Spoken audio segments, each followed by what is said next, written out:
All right, guys, so when you are ready to start building your sphere, your triangular sphere, your ball, here's what you need to do. You have 20 of these circles, and with the first 10, you're going to connect 5 at a time, and 5 will create a dome of sorts. It's not going to lay flat on the table. It is going to sort of pick up and become a dome. So let me show you. I should have done this before I connected. So if you're doing it laying flat, 5 will only get you this far. Then you'll be like, but it doesn't connect. That's okay. You want it to lift up off the table and create a dome. So you'll have a dome with 5. And you'll have another dome with 5. Okay?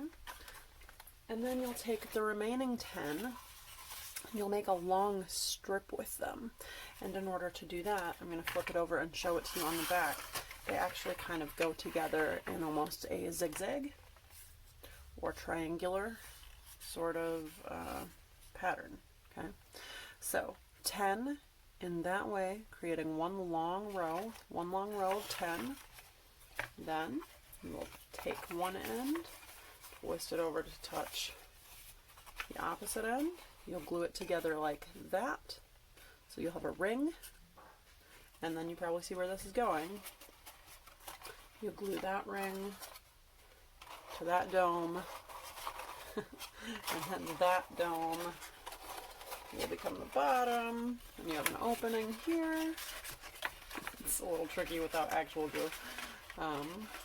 But then the final dome goes on top, so you have a dome on each side, and the strip kind of going through the middle. That's a mess.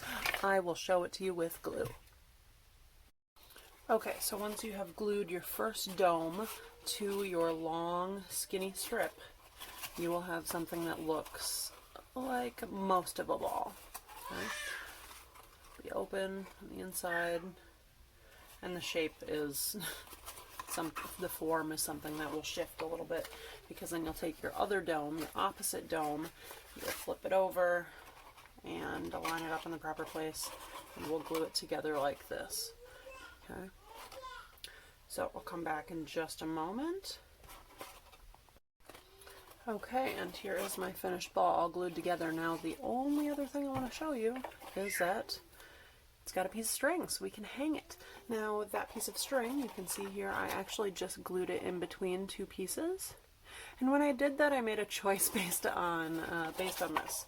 It hanging up, nobody's really going to see the top, because I'll probably hang it up, you know, like I'll hang it up from the ceiling or something like that, and then nobody's going to see the top of it. And honestly, I didn't like this one very much. I didn't like the way those colors turned out, and this one I'm just not impressed with. So between those two, I thought, well, I don't want anybody to see those, so I'll keep those ones up at the top. Okay, so maybe think about it like that. That way from the bottom, people could see the ones that I liked better, like this design I spent a lot of time on with the tape resist, and this one with the stars that I created. I love that one. Let's see, this one has some swirls on it.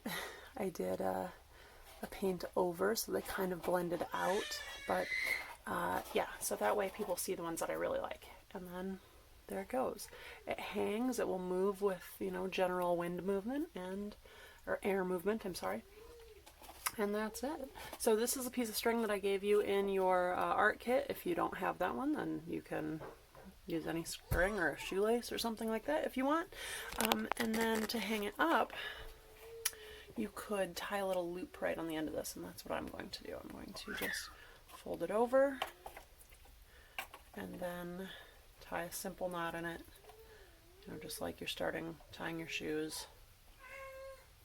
Just twist around and then through the hole. Pull it up. There we go.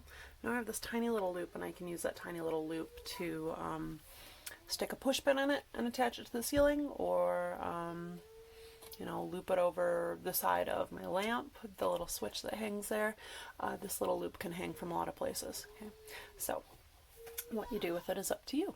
If you want to take a picture of it hanging in its new environment and share it with the group, that would be really cool. As you're gluing, it's okay if you have sections like this where things don't meet up quite right. Like that's, you know, I was going and it just didn't fit, and here's another one.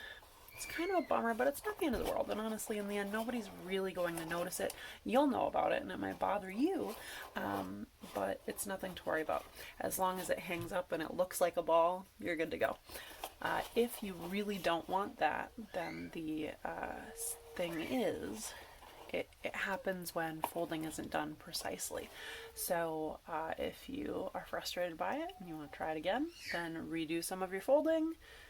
It's a real pain to take the whole thing apart, but you know, practice will make you better. So maybe give it another go if you're the sort of person that's going to bother. So there we go. Your finished triangular ball.